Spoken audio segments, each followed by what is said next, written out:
Bonjour à tous et bonjour à toutes, et plutôt bonjour à toutes et bonjour à tous. Bienvenue sur la chaîne YouTube Vivre et Net. Aujourd'hui, on a une émission spéciale sur la présence de Maître Aya à Londres depuis 1977. Et c'est avec Olivier Danès. Bonjour Olivier. Bonjour Lucien. Comment vas-tu? Eh bien, ça va. Qui va nous Merci. expliquer un petit peu justement la présence de Maître Aya donc À à Londres Londres, depuis 1977. voilà. Et d'abord, on va quand même te présenter auprès des personnes qui nous regardent. Donc, tu es lecteur de la revue Partage International. Oui, non seulement lecteur, mais je fais partie de ceux qui l'ont lancé. Ça Mhm. fait longtemps, ça fait 30 ans. Ça Mhm. fait 30 ans, c'était en 1988. Mhm. On a lancé cette revue française qui est donc avec un groupe de bénévoles, hein, c'est tout Ouais. bénévole tout ça. Et donc c'est une traduction de la version anglaise qui s'appelle Share International. Mhm. Voilà. Et donc j'y participe depuis 30 ans. Et alors cette revue, elle donne des informations sur ce qu'on appelle l'émergence des maîtres de sagesse. Elle a été créée pour ça, en fait. Ouais. Et donc, c'est en fait comment dire, ça permet en fait de divulguer le message de Maître Aya, des maîtres de sagesse. Voilà, diffuser, déjà informer de la réalité de leur présence, parce que beaucoup de personnes n'ont pas cette notion, donc même qu'il existe des maîtres, hein, et informer de la réalité de leur présence et du processus dans lequel ils sont actuellement de rapprochement avec l'humanité. Mhm. Et c'est un processus, donc ça se déroule dans le temps, ça prend du temps, malheureusement pour nous, on aimerait que ça aille plus vite, ça prend en tout cas moi. Mhm. Et à l'issue de ce processus, à la fin de ce processus, le collectif humain reconnaîtra l'existence des maîtres. Mhm. Et on se trouvera sur Terre euh, avec... moi j'aime bien, on peut faire le parallèle avec des extraterrestres pour finir. Oui, Comme si à un moment, on on peut peut. imaginer qu'à un moment, des extraterrestres sont sur Terre et on reconnaîtra leur existence et on partagera des choses avec eux, on Mhm. leur demandera des conseils, ils nous diront Mhm. des choses. C'est la même chose là. C'est des maîtres de sagesse qui existent et qui pour l'instant ne sont pas connus du collectif, sauf de quelques personnes, enfin quelques millions de personnes sur Terre tout de même, mais c'est pas grand chose par rapport aux milliards d'êtres humains. Et, euh, et voilà, donc cette revue a été créée pour ça, hein, pour Mhm. vraiment Essentiellement. informer de ce processus de, Mhm. on pourrait dire aussi, retour à la vie publique des maîtres de sagesse. Alors c'est vrai que c'est la volonté en fait de la chaîne YouTube Vivre et Net justement de faire participer les lecteurs de la revue Partage International pour justement divulguer ces informations sur les maîtres de sagesse parce qu'effectivement de plus en plus l'humanité s'ouvre à un certain partage on va dire, de plus en plus les êtres humains sont de plus en plus comment dire complètement à l'écart de on va dire, des finances, du monde financier et des politiciens de manière générale, et ouvrent de plus en plus leur cœur, justement, à Oui, cette fraternité, à cette nouvelle humanité qui commence à voir le jour. voilà, une sorte d'appel à sortir du matérialisme le plus profond dans lequel on est actuellement dans la Mm, civilisation et qui nous conduit à détruire la planète. Donc complètement. il est vraiment urgent d'en sortir, quoi, Mm, de s'ouvrir à autre chose. Et mm, les maîtres sont là pour nous aider à ça. mm. Ouais. Alors, qu'est-ce qu'un maître de sagesse? Alors un maître de sagesse, on dit en Orient un être réalisé, un être humain, un homme, une femme qui sait réaliser. Qu'est-ce que ça Mm, veut dire? Ça veut dire que on dit en Orient qu'il a terminé d'apprendre ce que l'école Terre a enseigné, il n'a plus besoin de se réincarner. Il faut prendre l'hypothèse de la réincarnation, peut-être ça permet d'expliquer ça. Et du coup, aussi, il acquiert des capacités, hein. mm, C'est-à-dire que l'être humain, au fil de ses incarnations, acquiert des capacités supplémentaires et à un moment, voilà, il a tout ce qu'on peut avoir sur Terre. Il devient, on dit, omniprésent, omniscient, omnipotent, oui. hein. Et en Chine, on les appelle les immortels, ces maîtres de sagesse. Ça veut dire que c'est pas rien. Ça Mm. veut dire que c'est un être qui peut garder son corps physique en vie aussi longtemps qu'il le décide. Il a un Donc pouvoir quelque part sur la matière. voilà, oui, oui, il a la maîtrise. C'est pour ça qu'on l'appelle maître, hein, parce Mm, qu'il a la maîtrise sur la matière. Il a commencé par la matière de son propre corps, mm, de son corps émotionnel aussi, de son corps mental, bien sûr. mm. Donc ils sont totalement maîtres d'eux-mêmes en tant qu'être humain, on va dire dans une dernière vie. Ils se réalisent, on dit ça, et donc ils deviennent maîtres. Techniquement, on peut dire qu'ils appartiennent à un règne supérieur de la nature. C'est Qui font cinquième règne. partie du règne humain. Alors, techniquement, on pourrait dire qu'ils font partie d'un règne supérieur. C'est-à-dire, le Mm, règne humain, c'est le quatrième règne, c'est ça, hein. mm, Minéral, végétal, animal, humain, oui, bah, il y a un règne supérieur, pourquoi pas, hein. C'est mm. pas parce qu'on les voit pas qu'ils n'existent pas. Et donc, les maîtres de sagesse appartiennent à ce règne-là. Et les maîtres, il faudrait plus s'entendre en tant que guide qu'en tant que maître, Oui, où alors nous, on sauf que serait si on dit, serviteur. le problème c'est que si on dit guide, c'est un mot un peu galvaudé, et puis Oui. chacun va avoir c'est pas la même chose un maître de sagesse que quelqu'un qui serait désincarné. Entre nos vies, on est désincarné par définition, et on peut à ce moment-là communiquer avec des gens qui sont médiums sur Terre. Ouais. Hein, et alors on peut dire qu'on peut être le guide de quelqu'un sur Terre, mais c'est pas pourtant qu'on devient maître de sagesse en tant qu'être, en tant que conscience. Hein. Donc, donc c'est pour ça qu'on préfère dire le mot maître de sagesse, c'est un peu jargon, mais ça distingue peut-être mieux les choses.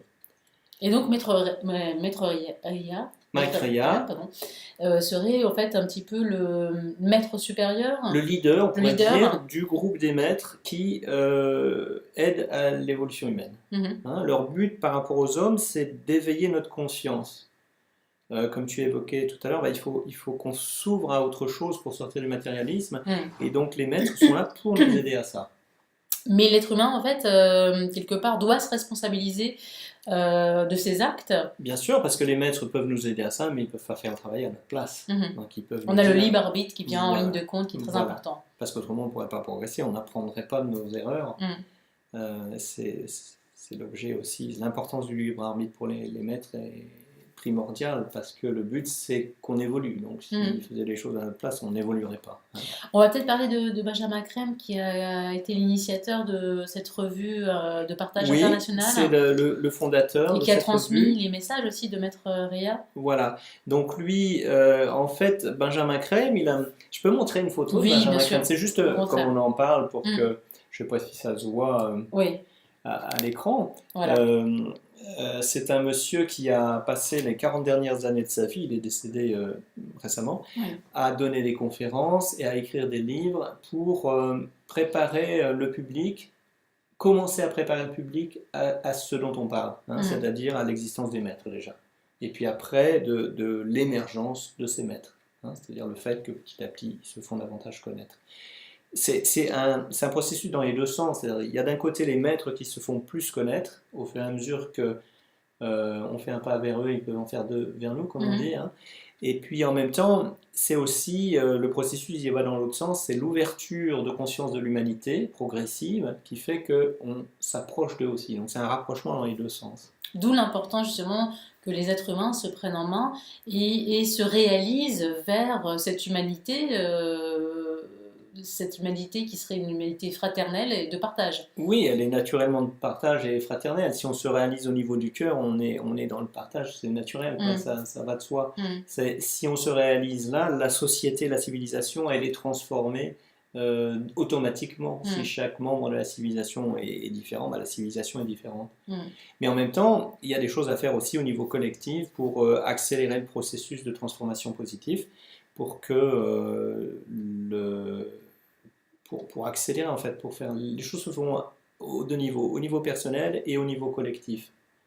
Donc on peut créer, par exemple au niveau collectif, c'est les lois. Les lois qui sont créées vont aller dans le sens de nous aider à notre propre ouverture, ou au contraire vont faire que les populations se referment.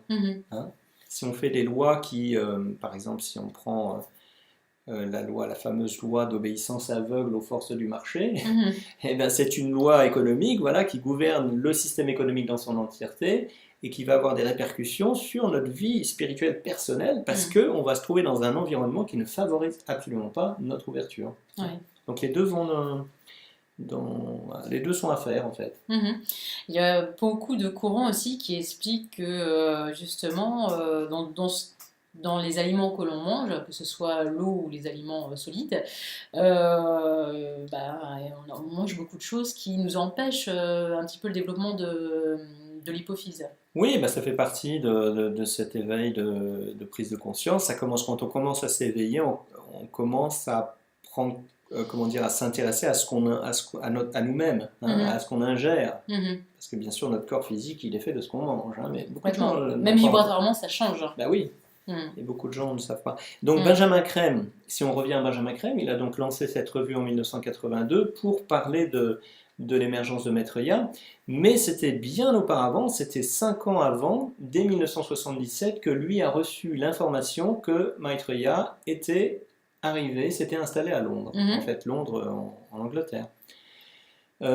Ça tombe pas du ciel cette histoire-là. Enfin, je veux dire, ça tombe pas. C'est quelque chose qui était prévu de longue date. Mhm. Déjà à la fin du 19e, les théosophes, qui étaient inspirés par des maîtres de sagesse Mhm. dans leurs écrits, avaient dit que viendrait un grand instructeur, je sais pas comment on dit, enfin, un instructeur ou un grand guide ou un De grand l'humanité, ouais. enseignant pour Mhm. enseigner à l'humanité au début de l'ère du Verseau. Mhm. Donc c'est quelque chose qui était attendu depuis 100 ans à peu près. Qui se retrouve quasiment dans toutes les religions du monde entier. En plus, on a cette notion, oui, dans les Mhm. traditions. Mhm.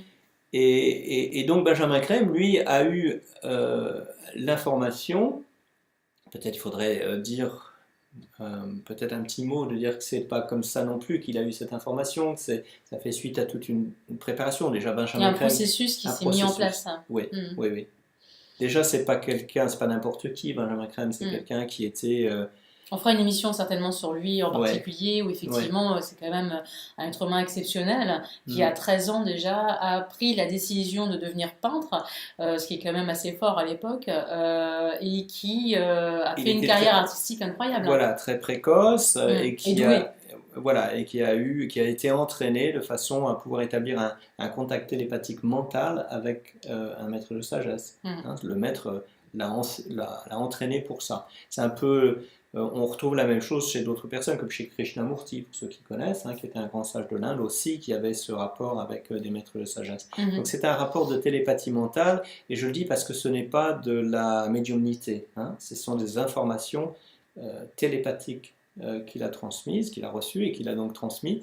À partir de 1975, il a commencé à faire des conférences en Angleterre, puis après il est allé assez rapidement aux Pays-Bas et puis aux États-Unis en 1980, etc., Mhm. pour donner cette information que Maitreya avait décidé, enfin s'était créé un corps, Ouais. comme peut le faire un maître de sagesse de cette stature-là, de façon à pouvoir venir enseigner à l'humanité directement lui-même à travers un corps qu'on puisse voir, toucher, entendre, etc., au début de l'ère du Verseau. Mhm. Hein. Et cette information, au départ, Benjamin Crème n'a pas eu l'autorisation de révéler que Maitreya s'était installé à Londres. Mhm. Il a simplement dit il est installé dans un pays du monde moderne, un pays très connu occidental. Mhm. Il a dit juste cette information. Et dans la réalité, ce qui s'est passé, c'est que Maitreya est arrivé à Londres venant du Pakistan. Mhm. Il a, en fait, en tant qu'être, Maitreya a été sur Terre depuis des éons et des éons, des très très très longues périodes, et il était basé dans l'Himalaya, mais dans un corps de ce qu'on appelle un corps de lumière, un corps non incarné, juste que la densité dans laquelle nous on se trouve en tant qu'être humain. Hein. Nous on est dans le solide, le liquide, le gazeux. Hein, et puis après, il y a d'autres plans plus subtils avec l'éthérique, D'autres etc. dimensions. Voilà, d'autres dimensions. Et la... Qui se, en plus, vérifie de plus en plus avec la science. Hein. Oui, maintenant la science est en train de corroborer tout ça. Mm. Et Maitreya donc vivait dans l'Himalaya dans un corps vibrant, voilà, qui ne lui aurait pas permis d'entrer en contact avec nous sur Terre comme ça. Donc il s'est créé un corps dense jusqu'au solide pour pouvoir, encore une fois, être en contact direct avec nous. Et il a pris l'avion entre le Pakistan et Londres. Il est arrivé à Londres le 19 juillet, si j'ai bonne mémoire, 1977. Et il y a des signes. Il y a déjà les messages qu'il a envoyés à Benjamin Crème, 140 messages, exact. Et des signes aussi qui ont quand même prouvé sa présence aussi, voilà. Pas simplement spirituelle, mais physique. Voilà, alors c'est intéressant effectivement ce que tu dis, il a transmis à partir de 77 et jusqu'en 1982, donc pendant 5 ans, des messages à chaque fois que Benjamin Crème faisait une conférence publique. Au début de ces conférences, par l'entremise de Benjamin Crème, donc un message de Maitreya parvenait à l'auditoire, et il était enregistré bien sûr, et donc c'est pour ça qu'il a été ensuite édité. Donc là, il est traduit en français. Je peux me voilà, c'est le livre où on peut retrouver en fait les 140 messages de Benjamin Crème. De Maitreya. De Maitreya par l'intermédiaire de Benjamin Crème. Alors il faut voir que 77, c'est vraiment le début de ce processus d'émergence, hein, parce que ça fait quand même beaucoup d'années maintenant. Hein, donc depuis, il s'est passé plein de choses. Hein, mais on parle là de cette période. Est-ce que je peux me permettre de lire un petit passage? Bien sûr, avec plaisir. Donc c'est un message, c'est le numéro 82, 82e message de 1977. Et Maitreya dit « Ma tâche consistera à vous montrer comment vivre ensemble, pacifiquement comme des frères. C'est plus simple que vous l'imaginez, mes amis, car cela ne nécessite que l'acceptation du partage. En vérité, le partage est divin, il sous-tend tout progrès pour l'homme. C'est intéressant de voir que dans l'ensemble de ces messages, Maitreya met vraiment l'accent sur le partage. Par la suite, on a appris qu'il disait que, selon lui, le partage résolverait 50% des problèmes matériels de l'homme. Et en fait, il ne suffit pas de grand-chose, il suffit simplement que les êtres humains soient tous les uns avec les autres et pas les uns contre les autres comme ça l'est à l'heure actuelle. Voilà, et comme je disais au début, que le système dans sa globalité, donc le système économique mondial, soit basé non pas sur la concurrence, qui pour finir la concurrence c'est la guerre, hein, c'est la guerre économique, Complètement. mais sur un autre principe qui est le principe de partage. Et c'est tout à fait possible. Et alors, dans un autre message, dans le message précédent, il disait « Ma venue suscite en l'homme un désir de changement, un désir d'amélioration, quelle que soit la manière dont il l'exprime. » C'est-à-dire que les maîtres, ils travaillent en nous envoyant de l'énergie quelque part. C'est quand on dit ça comme ça, tout est énergie, hein, mais ils nous envoient certaines énergies qui vont avoir tendance à nous ouvrir au niveau du cœur. Au niveau du cœur. Et il dit « Mes énergies font naître en l'homme un divin mécontentement. Tout ce qui est inutile dans nos structures doit disparaître. Nombre d'entre elles aujourd'hui sont indignes de l'homme. » Et alors, il dit aussi des phrases très dures dans certains de ses messages. Il dit « Combien de temps devrez-vous vivre ainsi, mes amis? Combien de temps pourrez-vous supporter cette déchéance? Et comment pouvez-vous vous satisfaire de votre manière de vivre actuelle quand des millions d'êtres ont faim et meurent dans la misère ?» C'est un peu comme s'il nous disait « Vous n'êtes pas encore tout à fait humain, quoi. » Non, pas vraiment, non. Non, mais c'est complètement ça en plus de ça. C'est une triste réalité, effectivement, de voir l'humanité dans cet état-là, alors que nous pourrions tellement être plus que ça. Ouais. Surtout qu'on est en 2018, on est très en retard. Mais bon, ça comment dire... c'est bien d'en prendre conscience, oui, déjà. Oui, déjà. Après, complètement. Et il continue en disant quand chaque homme est un ennemi pour son voisin, quand nul ne fait confiance à son frère. En fait, il y a énormément de tensions entre les gens. Je sais pas, même quand on marche sur le trottoir, quelquefois, chacun veut prendre sa place. Et puis, la jalousie, l'envie. Alors que la description de l'âge d'or, qui est faite par certaines traditions, qui est faite aussi par Maitreya ou par les Toltecs, par exemple, dans plein de traditions, c'est vraiment l'âge où on marchera dans les couloirs de métro avec un sourire jusque-là. Est-ce qu'on peut imaginer ça? Quelle différence? Ce serait extraordinaire. Et pourquoi c'est pas possible? C'est tout à fait possible. Donc voilà, donc en 1977, Maitreya a commencé à donner ses messages à travers Benjamin Crème, et dans ses messages aussi, il revenait souvent sur le fait il nous exhortait en quelque sorte à faire savoir sa présence.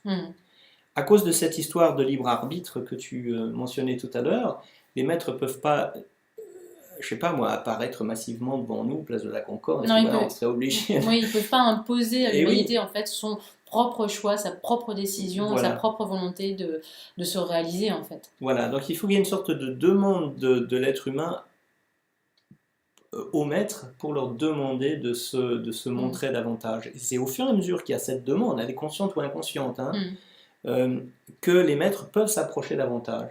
Et c'est pour ça qu'au fil du temps, depuis 1977, Maitreya s'est beaucoup approché. Il fait plein de choses qu'il n'aurait pas pu faire à l'époque à cause de son obligation de respecter le libre arbitre de l'homme. Alors il y a une personne aussi qui est intéressante aussi qu'on va citer, c'est Patricia Pichon.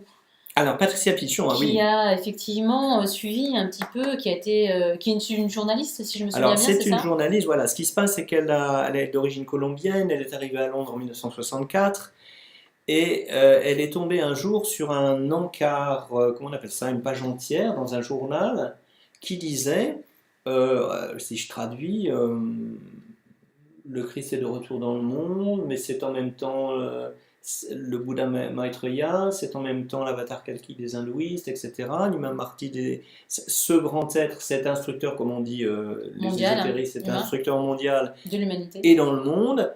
Et elle lit ça dans un grand journal de Londres. Et puis, comme c'est une journaliste, elle a ses contacts, donc elle sait comment vite avoir des informations. Et puis, elle s'aperçoit que cet encart d'une page entière, on dit une pleine page, c'est ça? Une pleine page, eh bien, elle avait été aussi faite dans 17 journaux du monde entier. En France, dans le Figaro, on peut retrouver, si vous allez dans les archives, une page entière du Figaro qui raconte cette histoire de l'arrivée de Maitreya à Londres et de ce qui doit suivre. Alors, elle est quand même interloquée, et du coup, elle se renseigne, et elle entend parler de Benjamin Crème, et donc elle va le voir en conférence à Londres. Et puis il lui arrive une expérience, j'aimerais te raconter si on a le temps. Oui, on a encore le temps, il nous reste 10 minutes.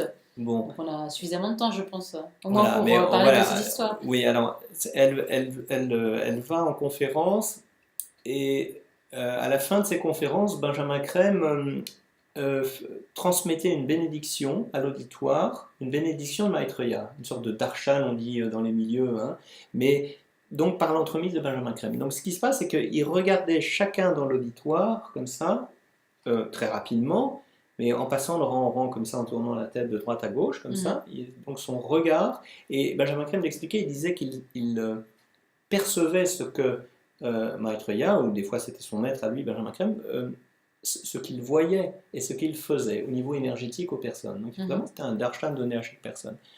Et pendant que Benjamin Crème donne cette bénédiction, pendant que plutôt que Maitreya donne la bénédiction via Benjamin Crème, Patricia Pichon voit le visage de Benjamin Crème entouré de lumière, tout son corps entouré de lumière, et son visage disparaître et venir, comme en surimpression, un autre visage. Et donc elle reste assez interloquée. Alors moi je te raconte cette histoire parce que j'ai vécu la même chose, et elle s'est aperçue après, et moi également, que c'est arrivé à énormément de personnes. Beaucoup de gens qui sont allés voir pour la première fois une conférence, qui ont vu pour la première fois un adombrement, on appelle ça dans le jargon de Maitreya via Benjamin Crème, ont eu cette expérience. Et ce qui est amusant d'ailleurs, c'est que cette expérience ne se renouvelle pas. Par exemple, moi j'ai vu des dizaines de conférences de Benjamin Crème, et je n'ai vu ça de façon aussi forte qu'une fois. Hein. Et donc, Patricia Pisson se demande ce qui se passe, elle demande à son mari à côté, mais est-ce que tu as vu quelque chose? Lui n'a rien vu. Et donc, et puis à ce moment-là, se retourne une personne qui était devant elle et qui dit « Mais vous avez vu ce que j'ai vu, etc. » Et elle s'aperçoit que donc certaines personnes voient ça. Donc elle, c'était une journaliste, elle n'était pas encore branchée dans cette histoire à l'époque, mais quand même ça l'interpelle. Et donc elle se met à suivre cette histoire, donc à partir, donc ça c'était en avril 1982, hein, cette campagne de presse, et puis juste après le mois suivant, je vais peut-être finir comme on n'a pas beaucoup de temps par il nous reste encore quelques minutes. Voilà, pour l'histoire de Patricia Pichon, c'est de dire que par la suite, si j'ai pas le temps de tout raconter, par la suite, elle a rencontré un homme qui était Maitreya, et c'était exactement la figure qu'elle avait vue en surimpression. Comme une prémonition, oui. Ou une apparition en tout cas. Une apparition, oui. Et donc elle a été à ce moment-là suffisamment convaincue qu'il se passait quelque chose et que ça valait la peine de mettre ses talents de journaliste en recherche de Maitreya, ce qu'elle a fait pendant des années à Londres. Ce qu'elle a fait d'ailleurs un beau livre, puisqu'elle a sorti un livre en anglais qu'on peut peut-être montrer.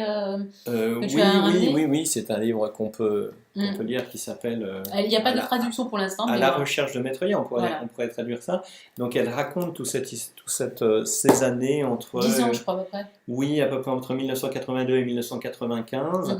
Parce qu'après elle a écrit ce livre, et donc elle raconte le déroulement de cette émergence et comment Maitreya petit à petit se faisait connaître de plus en plus dans la région de Londres. Donc c'est un beau témoignage qu'elle nous laisse en fait pour justement décrire Maitreya. Voilà. Donc ça fait partie un petit peu des preuves qui existent, qui sont tangibles ou que l'on peut en tout cas Ah consulter. oui, si quelqu'un se demande est-ce que Maitreya existe ou bien est-ce que c'est une invention des lecteurs de partage international, non, non, ils peuvent fouiller et ils vont trouver, parce que Patricia Pichon n'était pas la seule journaliste à s'être intéressée à ça.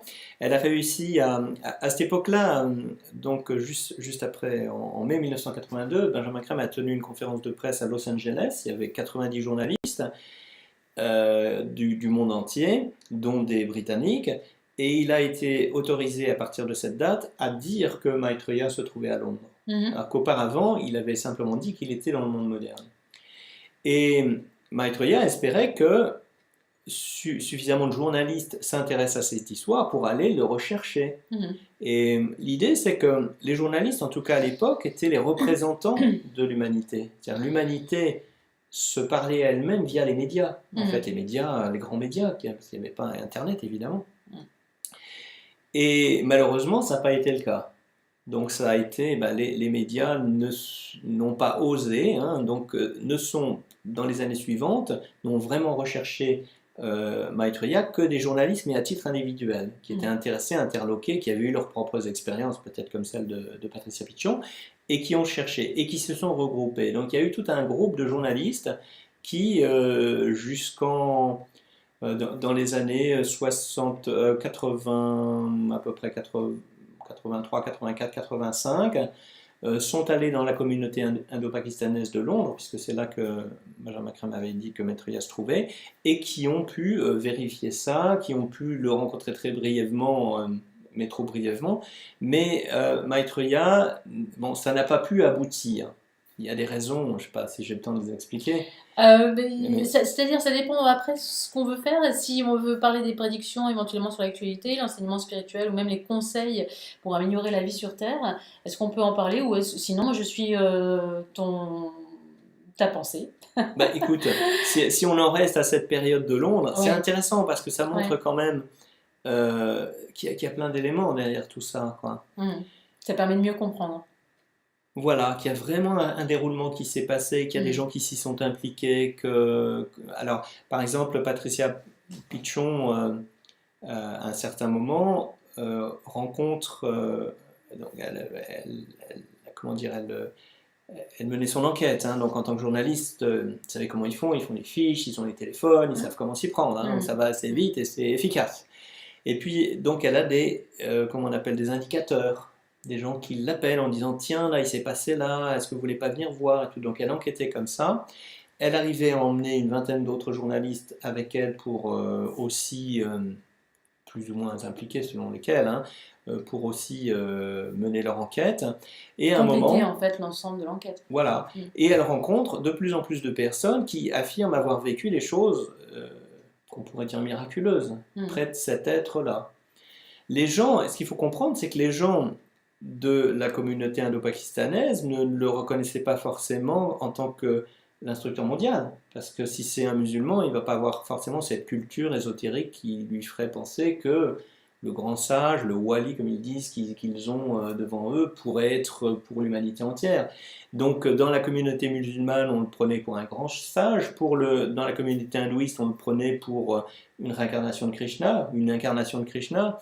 Et puis chez les bouddhistes, on pouvait peut-être le prendre pour Maitreya, voilà, et chez les sikhs, etc. Donc chaque communauté reconnaissait la stature de cet être, mais sans quelque part faire le rapprochement et pouvoir affirmer au monde entier, bah, regardez qui est cet être. Quoi. Hmm. Hmm. Et en plus, sont des communautés assez, à l'époque, étaient assez, je dirais, réservées, un peu tournées sur elles-mêmes et assez timides par rapport à l'extérieur et qui ne souhaitaient pas du tout se mettre en avant. Hein. En Angleterre, les communautés, c'est les gens qui venaient du Pakistan ou de l'Inde ou du Bangladesh, et donc c'est des gens qui vivaient en communauté, qui ne se mélangeaient pas en fait. Hein. C'est pas comme en France où on essaye Hmm. de mélanger les communautés. En Angleterre, c'est vraiment cloisonné. Et donc, ces gens-là n'appréciaient pas que des journalistes occidentaux viennent Enquêter. enquêter chez eux. Hein. Et donc, c'est pas si facile. Hmm. Et donc, ça a duré un certain nombre d'années. Et puis, à un moment, euh, Maitreya a dit que cet effort qui avait été fait par ces journalistes était suffisant pour lui permettre à lui de faire un pas vers l'humanité. Hein, c'est comme si cet effort par les journalistes qui n'était pas aussi massif que ça avait été espéré lors de la conférence de presse de 1982, mais il y a quand même eu un effort de journalistes suffisant pour que Maitreya puisse faire un pas en avant lui-même. Et c'est ce qu'il a fait à l'époque.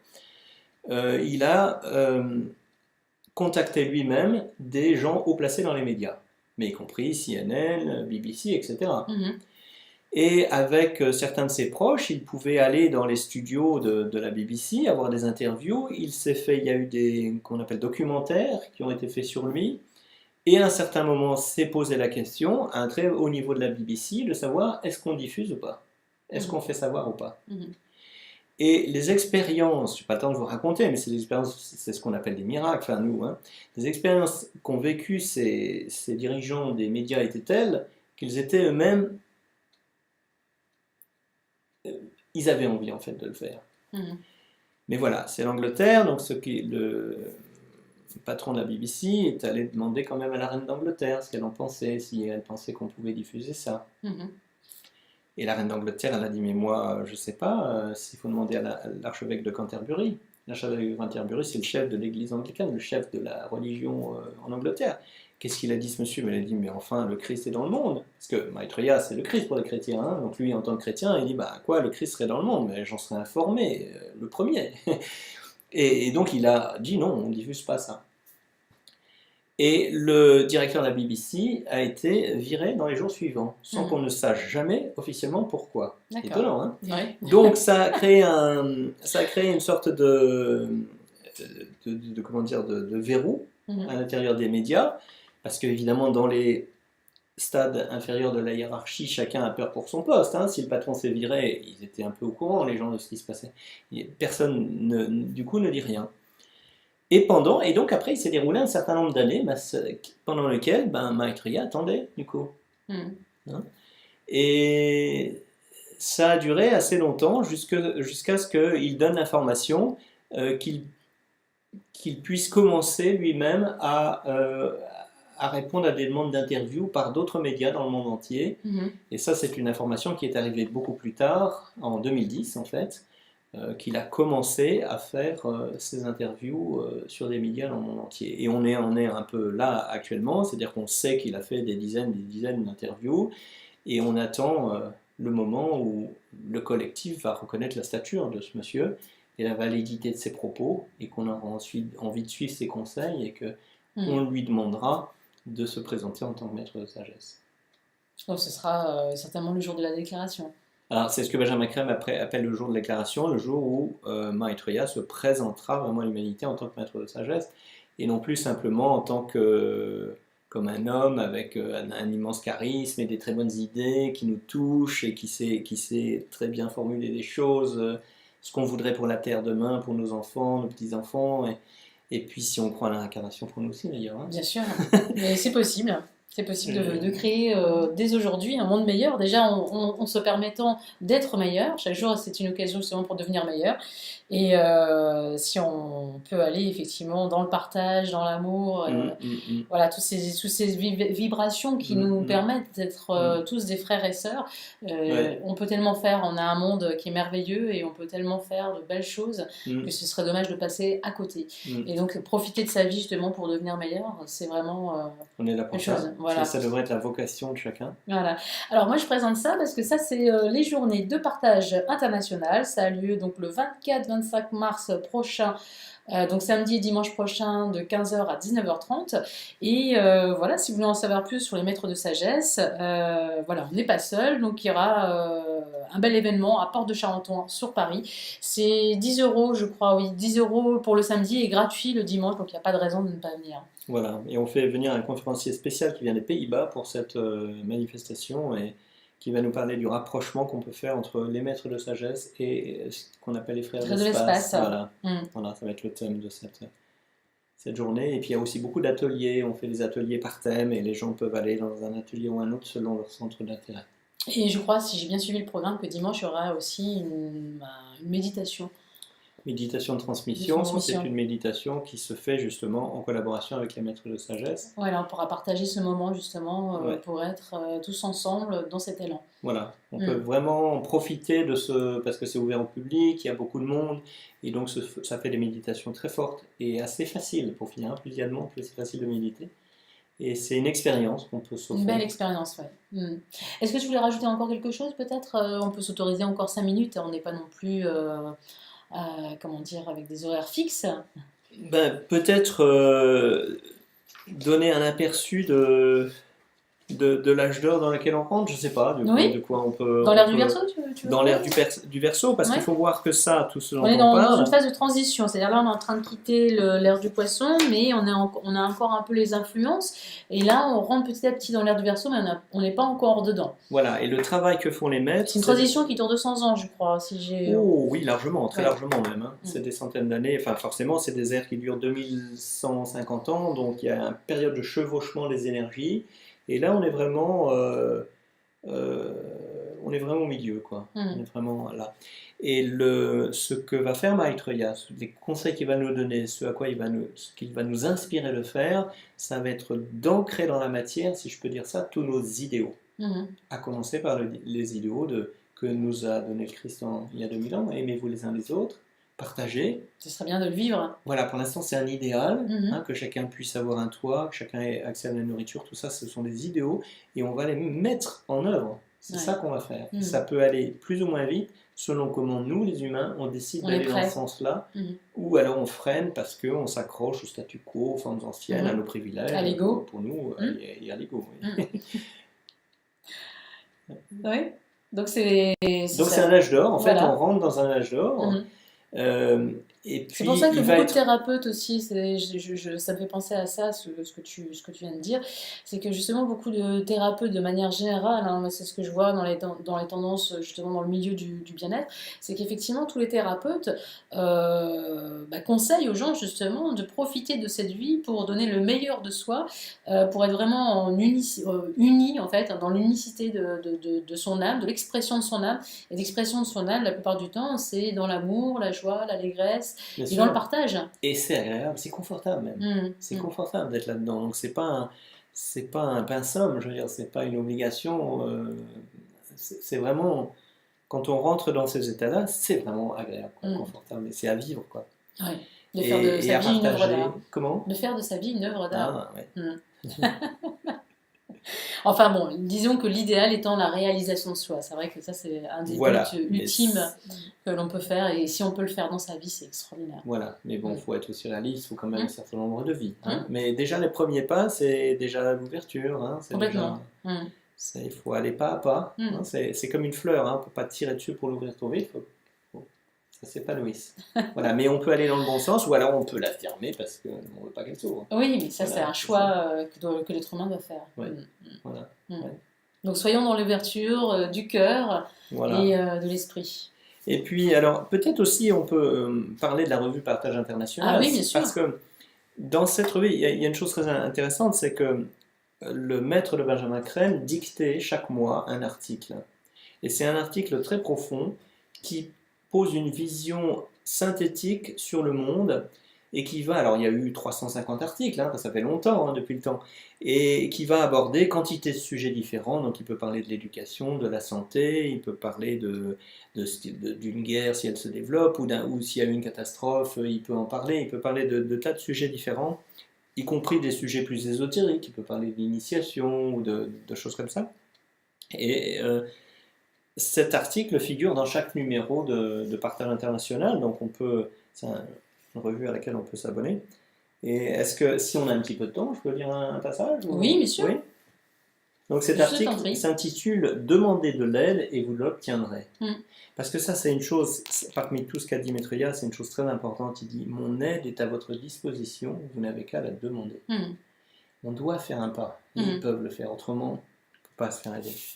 Alors, ça commence comme ça en disant « On s'apercevra bientôt qu'en l'absence d'une aide extérieure, les hommes manqueraient de temps pour remédier aux problèmes écologiques, politiques et socio-économiques qui sont source de chaos.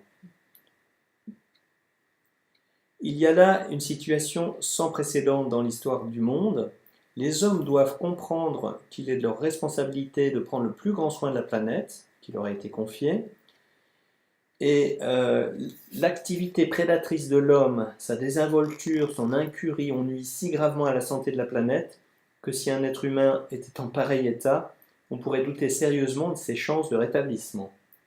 Donc il faut ramener à la santé l'habitat de l'homme et des règnes inférieurs pour que cet habitat puisse remplir son rôle dans le plan évolutif. Il y a un plan, hein, il y a un plan d'évolution pour la planète, il y a un plan d'évolution pour le règne humain. Ce plan, c'est l'accroissement de la conscience pour tous les règnes de la nature. Et l'espoir des maîtres de sagesse, c'est d'arriver que chaque être humain, comme on dit en Orient, les bodhisattvas sont là pour aider chaque être humain à franchir à son tour les étapes qui lui ont permis à lui de devenir un maître, en fait. Hein. Alors il dit, le chaos règne également dans la sphère politique. Les nations sont dirigées par des clans conservateurs, incapables de voir que leurs méthodes ne sont plus adaptées aux besoins présents et à venir. Ouais. Aveugles et arrogants, ces politiciens se pavanent sur la scène du monde comme des acteurs passés de mode. Je trouve ça très bien dit. Ah non, mais c'est excellent. Je le découvre, je ne connaissais pas ce passage-là. Donc, des acteurs passés de mode à la démarche incertaine et au verbe hésitant.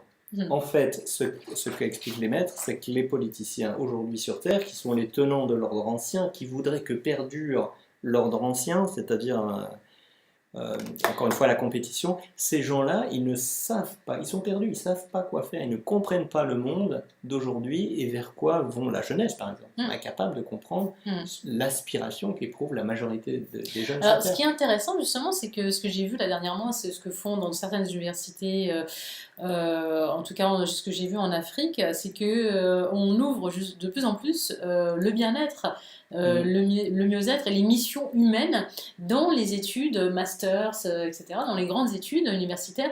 Et je trouve ça juste extraordinaire, c'est-à-dire que les jeunes, la jeunesse d'aujourd'hui, les nouvelles générations qui sont là, qui ont une vingtaine d'années et qui sont dans les études, ne veulent pas faire des études juste pour l'argent, ils veulent faire des études pour servir l'humanité, pour être... Voilà, oui, exactement, oui, l'épanouissement va là-dedans, enfin, va dans ce sens. Et il y a même des universités maintenant qui proposent des cursus en méditation. C'est pas en France à ma connaissance, hein, je vais le préciser, mais à Munich, mais ça bouge en tout cas dans le monde. Munich, voilà, il y a des UV de méditation et qui vont faire notamment la méditation de transmission, mais d'autres aussi, d'autres formes de méditation, et on enseigne aux étudiants ça, et ils viennent et c'est rempli, ils demandent, hein, c'est pas, on les force pas. Hein. Oui, oui. C'est juste extraordinaire. Voilà, l'évolution, elle va beaucoup plus dans vite. Dans ce sens-là. Voilà. Maitreya a dit récemment qu'il y avait 2 milliards de personnes sur Terre qui répondaient intérieurement, pas forcément consciemment encore, hein, mais répondaient à ce qu'il préconise. Être le protecteur de la Terre, être le protecteur de l'humanité et pas le destructeur comme on le voit actuellement. Voilà, oui. Elle est dans le bon sens. Ouais. Donc en fait, le cœur de l'homme est bon, la masse des gens est bonne, il n'y a plus qu'à attendre, que le système qui provient du passé s'effondre pour qu'on puisse bâtir la nouvelle civilisation sur un nouveau système. Donc il sera basé par exemple au niveau économique sur le partage, la coopération plutôt que la compétition. Et ça se fait de plus en plus, le coworking, voilà. ça se fait partout. Voilà, ça se fait au niveau Paris, déjà, local, pour l'instant, au niveau micro. Mais ça va se répandre, je pense. Voilà. L'ONU va être un moyen pour diffuser aussi ces choses-là. Je crois qu'on va ça a terminé sur ces bonnes paroles, sur le partage. Merci d'être venu, Olivier Danès. Merci de ton invitation. Je rappelle, Olivier Danès, lecteur de la revue Partage International, qui nous a fait le plaisir de venir sur la chaîne YouTube Vivre et Naître et nous parler donc de Maitreya, qui est un maître de sagesse. Donc ça nous permet d'en savoir plus justement sur sa présence et sur tout ce qu'on peut apprendre de lui justement sur l'avenir de l'humanité en tout cas. Merci beaucoup à toi de cette invitation. De rien, avec plaisir. Merci. Et je vous rappelle que nous, on se retrouve demain à 17h30 avec Gérard Nguyen qui va nous présenter donc les huiles essentielles à base de cannabis, les huiles essentielles Essentia Salutaris pour les articulations et la détente. Et on se retrouve mercredi prochain aussi pour l'émission de Véronique Agranier, donc les 1001 visages de l'astrologie, sophianique. Voilà, je vous remercie de nous avoir écoutés et à très bientôt. Merci Olivier, très bonne soirée. Merci encore, Lucien. Merci, au revoir, à bientôt.